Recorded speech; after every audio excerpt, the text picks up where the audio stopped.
Hey everyone, welcome to the live cast as we head into these final few weeks of 2020. Couple of topics I want to talk about today. One is a really interesting question I got at a roundtable conversation I was a participant in last week about the question of the shrinking user experience and the fact that many companies, as a result of increasing digital customers as well as COVID, have less and less interaction directly with their customers. And is this a problem? And if so, what to do about it? So I want to talk a little bit about that. And I also want to share a little personal observation as we head into the holiday season about some of the challenges we faced and a little bit of a suggestion about how you can have the best possible mindset as you head into 2020. So let me start with the question of, is user experience shrinking? So the question that was posed to me is by somebody who said, they were in a financial services business. And they said, years and years ago, we had a lot more interaction with our customers.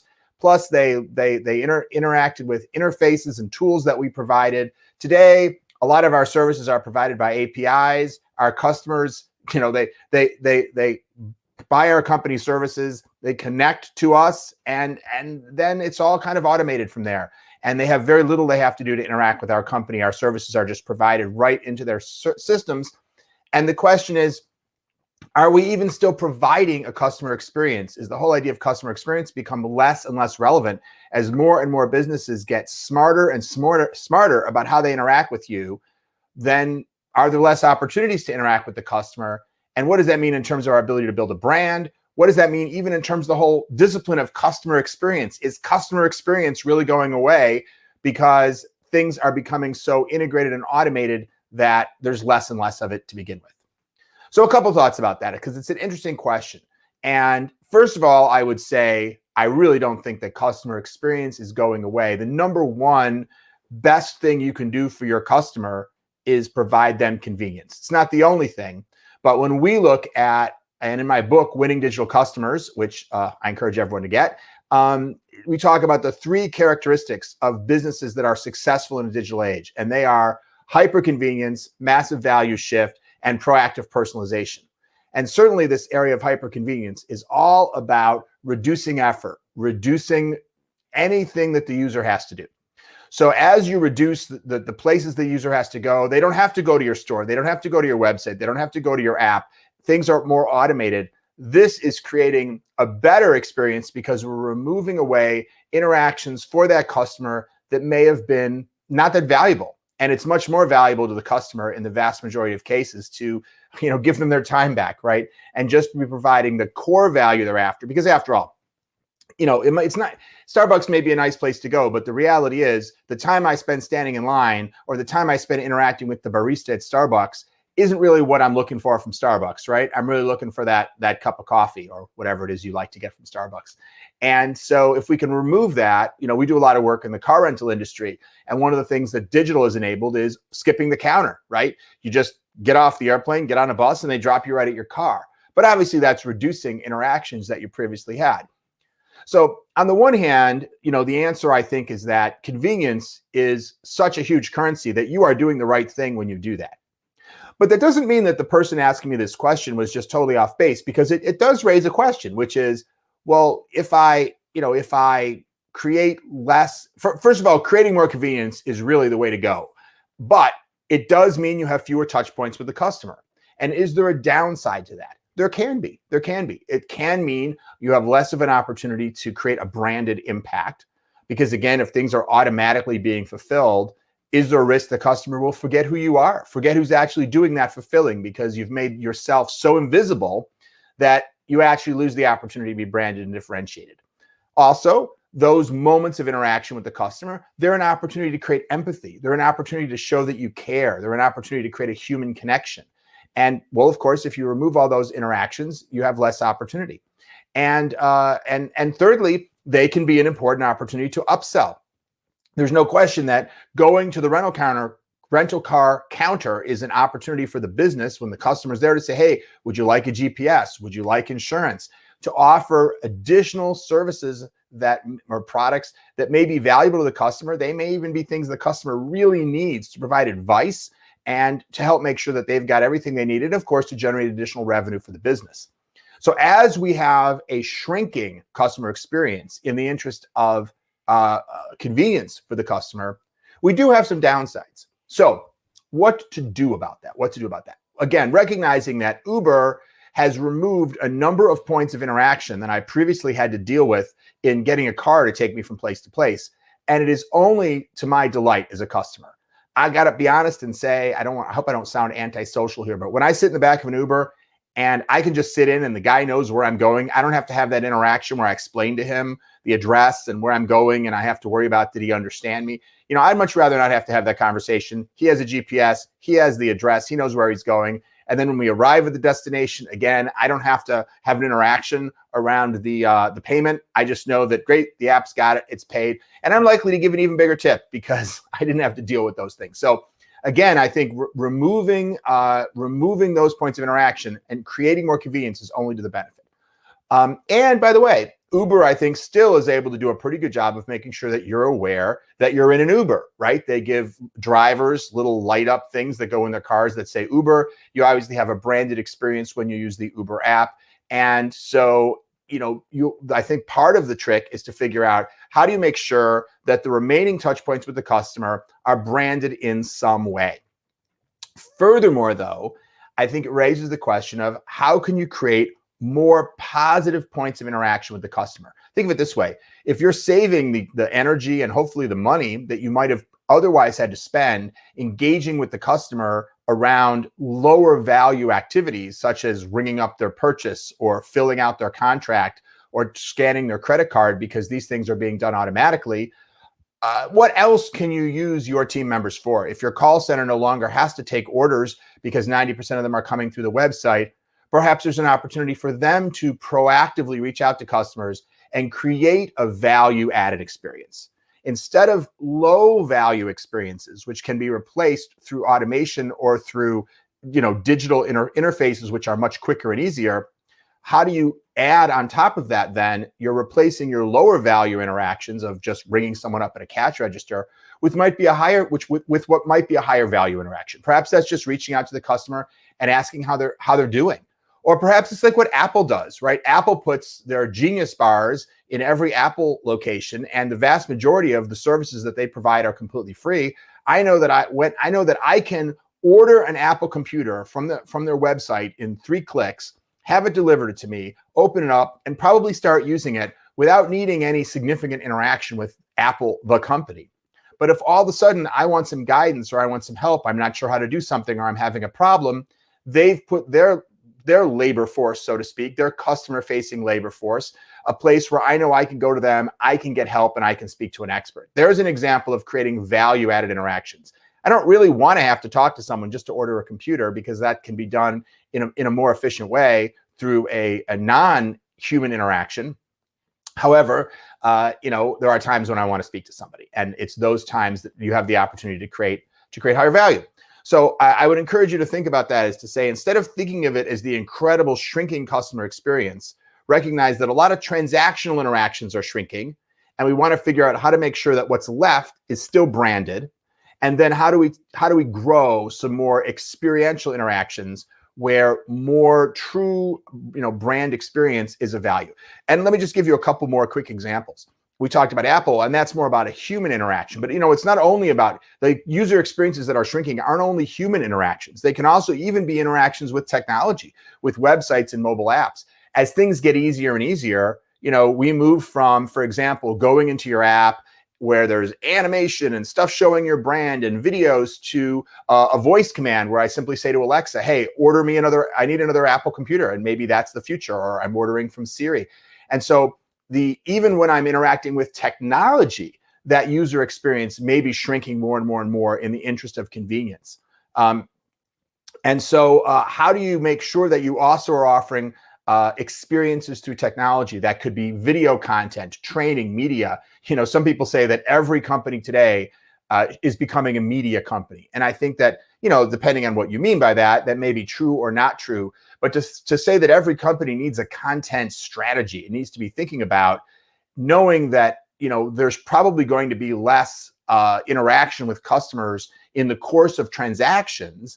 How do I make sure that when the customer has a question, when the customer wants to learn something more about a product they've purchased or a product they're considering, or even a related topic, or even more about your brand, the charitable activities of your brand, or whatever it may be. You're creating more content, high quality content that people want to consume.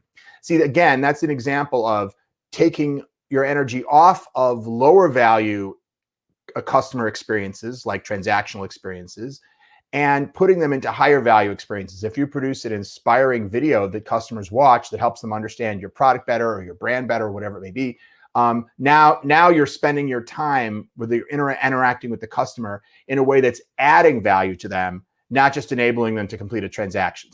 So there are some thoughts about this question of the incredible shrinking customer experience. Yes, there's real validity in the question. Some customer experiences are shrinking, but others should be growing, and figuring out how to leverage the less lowered effort and lowered customer time that you're engaging because your user interfaces are becoming more and more convenient. How do you use that to replace that with some higher value interaction? So that's what I wanted to say about this topic of the incredible shrinking customer experience. And I'd love to hear your thoughts and comments. Do you experience that in your own business? Obviously, it's not exactly the same in every different business, but certainly most companies have experienced some of this with COVID.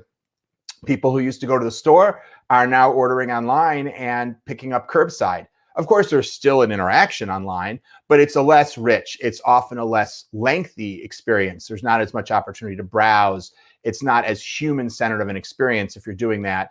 And of course, restaurants, I might not even be ordering directly. Instead of going to my favorite restaurant, I'm just going on to Uber Eats and tapping on what I want. Now I haven't even had an interaction with that restaurant. I've had an interaction with Uber Eats, and some guy shows up and leaves it on my doorstep and rings my doorbell and then runs away so they don't get infected when I open the door.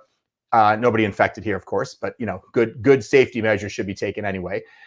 So anyway, I think that there's certainly validity in this idea that the customer experiences are shrinking, but I think there's a lot that you can do about it. So hopefully that made sense and was useful. And if you have any thoughts or comments, I encourage you to post them in this video wherever you're watching it, whether that's you're watching it live on YouTube or Facebook or LinkedIn, or whether you're watching a replay on any of those places or somewhere else. And I wanted to close today with a different type of thought/observation, particularly as we head into the holiday season. One of the things that's really meaningful in my life is I get to participate in the Tony Robbins organization and some of the big events that he holds. And I actually spent a week volunteering to help support people who are going through a program that he runs once or twice a year called Date with Destiny, which is a really special experience where people come and they spend a week of their lives really going through a lot of exercises and activities that Tony has designed. But it's really about inspecting your life, thinking about who you are, what are your goals, where do you want to go, what are the nature of your existing relationships, what do you want to change, and really understanding your own psychology so that you can implement the kinds of changes in your life that you want, whether those are changing how you feel on a daily basis, changing the way you interact with people on a daily basis, changing your behavior, like becoming less fearful of things you want to embrace in your life. Perhaps it's opening a business or whatnot, or just overcoming procrastination, or a wide range of other things. And people often really feel that it's a moment that really changes their lives participating in these sessions. And so for me, getting to participate to support others who are going through that process is really a privilege. I really find it enormously rewarding. So I do it as often as I can, at least a few times a year. So why am I telling you all this other than a little commercial for check out Tony Robbins and Date with Destiny? But more specifically, I had a conversation with somebody, and it introduced an idea to me that I hadn't thought about before that I wanted to just share with you guys. And it was about the idea of one way of improving your mindset, improving your mood when you feel overcome with difficulties. And we've all experienced some level of difficulty this year. First of all, in any given year, we all experience some level of difficulty, right? That's life. But of course, this year has posed, on top of the normal level of difficulties that we all might face, a whole new set of challenges as a result of COVID, clearly. But whether they're the economic components or the medical components or the impact and disruption to all of our lives in so many ways, kids at home, all those types of things. And so somebody talked about this idea of counting your blessings. And they said, a common piece of advice when you're trying to kind of get in a good state of mind is to count your blessings. And it got me thinking, and this was a conversation I was having with somebody, so a little bit of collaborative thinking, but is counting your blessings really the right idea? because, it only takes one problem for many people to become overwhelmed. Take a problem like COVID, so many impacts of it. And so we don't worry about counting our problems. Very often there's a tendency, and maybe this isn't you, and if so, I hope not, but for many people, if there's only a couple of problems, they can overwhelm our thinking and all of a sudden make it difficult for us to enjoy our day, make it difficult for us to get the things done that we want to get done. And so instead of thinking about counting our blessings, what we were talking about, and I just wanted to share this thought with you because it was profound for me, was just, sometimes you really only need one blessing. You may have many in your life, but instead of focusing so much on ticking them off and counting how many you've got, just like one problem can be overwhelming to you, one blessing can be all it takes to really, when you really take the time to think about what it means in your life, to really change your whole perspective. If you just take the time to stop and think, I really am fortunate to live in the town that I live in for so many reasons, or I'm really fortunate to be with the spouse that I'm with, or my kids are amazing, or even it's just one kid. This one kid that I have, one of my kids is just absolutely amazing. I mean, I'm very blessed to have 5 kids and they're all amazing, but sometimes there are days when some of them aren't so amazing, and they're one of my problems. But even when one of them is one of my problems of that particular day, I can always look at another one and say, what a blessing that one is. And of course, they're all blessings all the time, but hopefully you understand what I mean. There are times when something that's normally a blessing kind of seems like a problem. So anyway, I wanted to offer this thought to you, which is that, hopefully we're heading into better times, although I think we all know that at least the first quarter of next year, maybe the first couple of quarters of next year, we can expect continued COVID challenges. And of course, even aside from COVID, we can all expect to face challenges in our lives regularly, periodically. That's life, right? And I certainly want to echo the idea of looking to those things in your life that you really can be thankful for. Tony Robbins says all the time, what's wrong is always available, and so is what's right. And you have the choice of what to focus on. And so I want to encourage everyone. Of course, there are times when you need to focus on your problems because you need to do something about them. You're in a COVID situation, your business is down, you need to take action. That's absolutely the right thing to do. But when you're trying to put yourself in a great state of mind, if you find yourself constantly thinking about your problems, you're probably in a negative state of mind. And frankly, it's harder to deal on a practical level with your problems when you're in that negative state of mind. But on the other hand, if you take the time to focus on those things that you're blessed with, and you don't need many, as I say, you may have many, in which case that's awesome. But you really only need one to take the time and really contemplate what you should be grateful for, or what you can be grateful for about that one particular thing. It could be the home that you live in. Sometimes it's just having a bed to sleep in at night. So fine, I want to encourage everyone, and this is something that I try to do all the time. We all probably have many things to be grateful for, but instead of focusing on the quantity of things to be grateful for, try an alternative of just picking one thing and then really contemplating how amazing and awesome and what a blessing that one particular thing is. So that's my advice for the day. Instead of counting your blessings, just focus on one blessing at a time and really make sure you're giving it its full credit. So hopefully that's been helpful. If you have any thoughts about that, it's not the sort of thing I normally talk about, but as we're heading into the holiday seasons, I thought I'd share that with you since it was something that was meaningful to me. And as always, if you have any questions or comments about the material that we've covered in today's cast, or any questions that you'd like us to cover in the future, by all means, please put those in the comments. Thanks, and have an awesome day.